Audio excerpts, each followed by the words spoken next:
Grabe, napakatalino ng gumawa ng spy camera na to na eyeglass. Tingnan niyo yung camera, napakaliit lang. Tapos dito banda, the same, may butas din. So kung titingnan, parang design lang yung dalawang butas. Pero dyan nakatago yung camera nito. Napakaliit lang oh. Tingnan niyo, parang butas lang ng karayom. Tapos yung resolution, 1080p. Kumbaga, malinaw po yan, no? So hindi naman disposable ito pag nalubat kasi pwede na siya i-charge.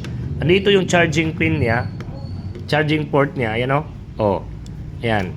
Tapos pag binili niyo ito, may lalagyan at may kasamang charger, no? So kung gusto niyo kunin yung mga storage nito or mga record files, isaksak niyo yung charger dito tapos saksak niyo sa computer or pwede rin sa cellphone niyo. So pwede naman manually, tatanggalin nilang yung screw dito, ayan. Screw, ayan, may screw din dito.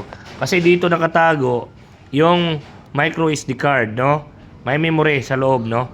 So, kung magre-record naman kayo, isang press dito, hindi lang natin i-press ha kasi gagana. Isang press dito is picture. Dalawang press is video record, di ba? Tignan niyo naman, oh. Oh, di ba? Napakaganda, di ba? Kung suot-suot nyo, imagine niyo kung suot-suot nyo.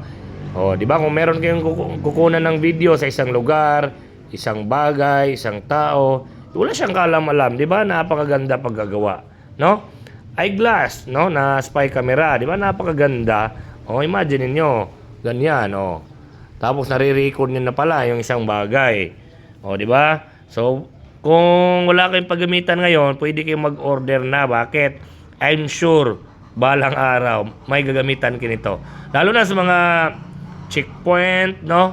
Hindi nyo alam may mga bagay na nangyayari na sana kung meron kayo nito, nakunan nyo sana ng video record.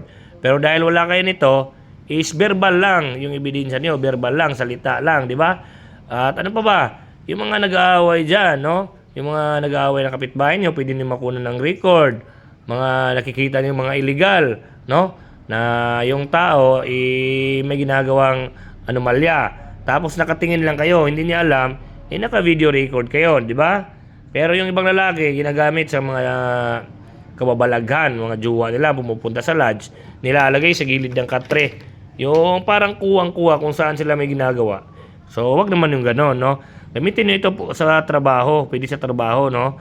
Sa mga intelligence naman natin dyan, police, special forces, pwede nila ito magamit for intelligence, di ba? So, pwede kayo mag-order nito. Napakamura lang naman, tapos may discount pa ngayong buwan, no? Ilalagay ko dyan sa comment section, nandiyan na rin si Yellow Basket. At syempre, share nyo lang yung video na to. Balang araw gusto niyo mag-order, so madali nyo na lang mahanap kasi na-share nyo yung video natin.